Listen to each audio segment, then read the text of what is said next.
Yeah, we completed some non-conference play. We still have 4 games left in non-conference, but we're now in the NCHC play going into Duluth this weekend, and looking forward to embark on the journey of the NCHC schedule here. So in saying with that, open up for questions. All right, we'll go through the list here. Cameron Berg, is any chance he plays this weekend? He'll play. How does that change the team a little bit to have a center like him back in the lineup? Yeah, well, a couple things, right? At the end of the day, experienced guy at center ice position, a guy that can bring offense, whether it's 5-on-5 or power play, and then finally, probably most importantly, is leadership. When you're down some guys out of the lineup, having a guy that has really good leadership qualities back in your group that's wearing a letter. The power play last weekend, I'm not sure what the final numbers were, but wasn't rolling as well as it was early in the season. Does that change things a little bit to have him on that flank again? Yeah, I think it does. I think it does. It gives you another option there as far as an offensive threat, right? And, I think a lot of things go into it, too. We're 7 games into the season right now, and I think, teams pre-scout and see what you do good and see what you do not so good. And at the end of the day, we got to keep adapting and working to keep having success on the power play. It's a big thing for not only us, but teams. Specialty teams are a huge thing. You saw what happened on Saturday night against BU, where specialty teams were the difference, and it's got to be a big part of our group or our focus going forward here. Cody Kroll, it's out, and then you guys have 3 defensemen who have been out: Strathmans, Molek, and Komzak. All out. Dane Monty at D, that means. Yeah.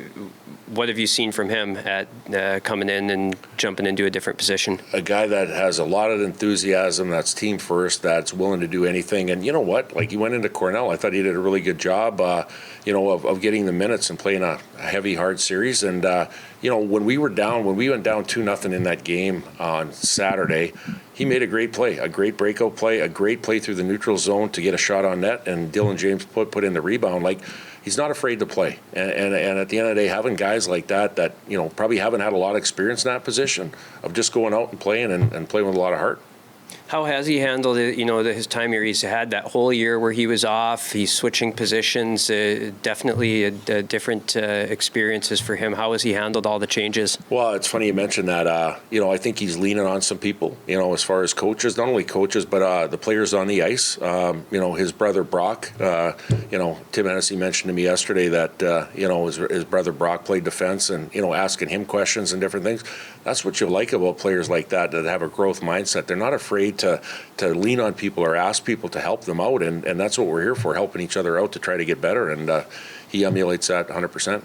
What areas have you seen him progress playing defense? I mean, over the season, he's practiced there a little bit, and now he's playing more there. Yeah, well, first of all, I showed some video yesterday to our guys here on our 5-on-5 play a little bit, and you know what, like, just having smart players that kind of have pre-puck awareness and know what's going on. Like, whenever we do a D-zone breakout, he's back there. He works to get back to an area to be an outlet.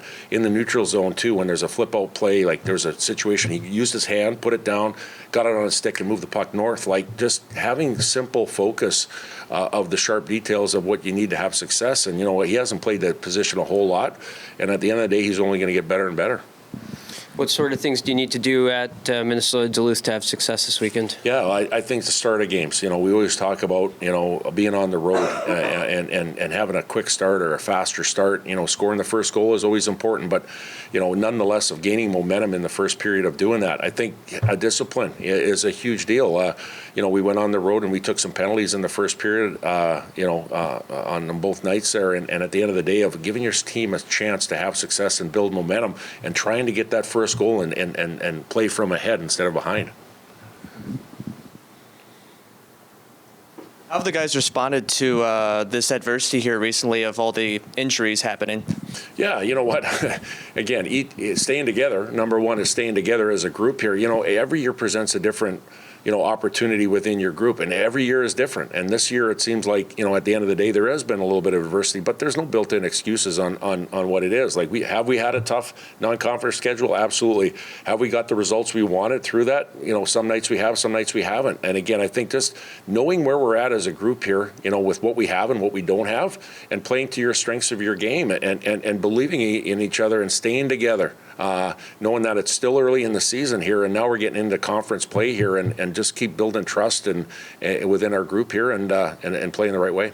We've talked before about the defensive group, especially being as young as they are. What do you think of their play, especially recently, with the guys stepping in and out? Yeah, you know what? I think there's been good, and there's some times where it's kind of been just a little bit average, and that comes, through a lot of different things. Maybe being young, maybe some guys getting a ton of minutes and different things like that. But at the end of the day, you got to do the job, and at the end of the day, it's just not about the D-man. Like at the end of the day, if we're in a situation where we're undermanned a little bit, if you want to call it, or guys with a little bit of less experience, then you know what? Then the forward's got to help out. Then the forward's got to become a 5-man unit as far as being cohesive as a team to alleviate some of that stuff that we're going through right now. And that's what I like about our group here. We're digging in. We're working hard. We're in practice here. We're doing it. And at the end of the day, we just got to believe that we got to get this done. Line of Sasha Boisvert, Dylan James, Jaden Perron, they've been really good for you recently, with Sasha getting some NCHC recognition. What do you think of their play, especially recently? Yeah, I think they all bring a little bit something different to the table. Like Dylan's a guy that can get on a forecheck and he can skate extremely fast and pressure D to turn pucks over, and he has good ability too as far as offensively. Sasha Boisvert is just a kind of a good two-way player, and he can make plays and score goals. And Jaden Perron is kind of more of the skill guy in that line that, they complement each other a little bit. But to me, I think, they're building a little bit of chemistry here together. And I think the biggest thing is not getting complacent, whether it's that line or whether our group here if you do have a little bit of success, you got to be hungry and eager to try to get more. And I think that's the thing that we want to try to, not only put in that line, but our group here is to try to, get into an area where we want to get hungry and get after it even more so. What adjustments do you think need to be made to maintain leads? Yeah, well, I think just what he talked about, as far as the discipline side of it, right, about not giving teams, if you give up you take a penalty and give them a power play, you can't go 2 or 3 penalties in a row to keep giving them momentum. Penalty kill, special teams have to be good. I think right now our power play, we were clicking earlier on here, and going into Cornell, we didn't score a power play goal. I think it's a situation where, if we can get on the board offensively, a 5-on-5 goal or a power play goal, that'll help as well. But I think just kind of momentum is a big part of the game, and there's all different ways to get it and all different ways to give the team the other momentum, and we got to make sure that we hold that most of the game or majority of the game.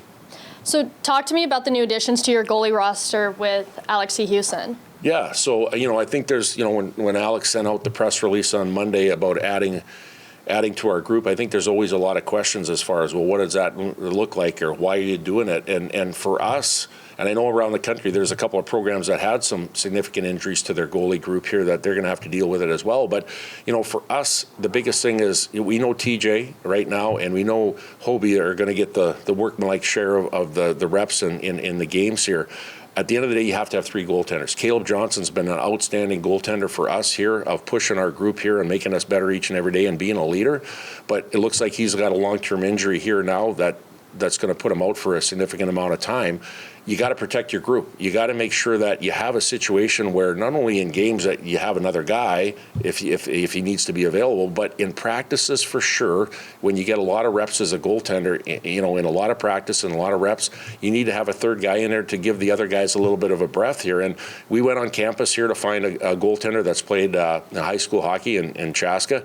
Outstanding young man, a guy that's in aviation engineering, and a guy that has similar mentality of our group here about working hard every single day. So we brought him in here, and he's a part of our group going forward. How's the team kind of responded to having this new addition? Yeah, no, with open arms. Like at the end of the day, explained to our team, got ahead of it before he came in here and explained to our team, this is why we did it. This is who it is. And believe you me, going through a process of seeing who that person is, character-wise and what he's done and bringing him in here. And they understand. And they, anything that helps your team to try to get better each and every day and win games is a big thing. And he's going to be a part of it here. This weekend's going to be your first team that you're going to face that's not ranked. How important is it for you guys to take these wins and maybe even sweep the series? Yeah, I don't think you can look at it as unranked. At the end of the day, have we played some really good teams that are ranked? Yeah, absolutely. Is Duluth a really good team? Yeah, 100%. They're in the NCHC. Anybody in the NCHC is a very good team, and we got to know that it's a blank slate right now starting forward here. Everybody's at zeros as far as the conference play. This is an opportunity for us to get back to what we need to do to try to get going in the standings here in a 24-game schedule here. So the biggest thing for us is not really looking at a team that's unranked or ranked. It's about doing the things that you have to do to have success on a daily basis.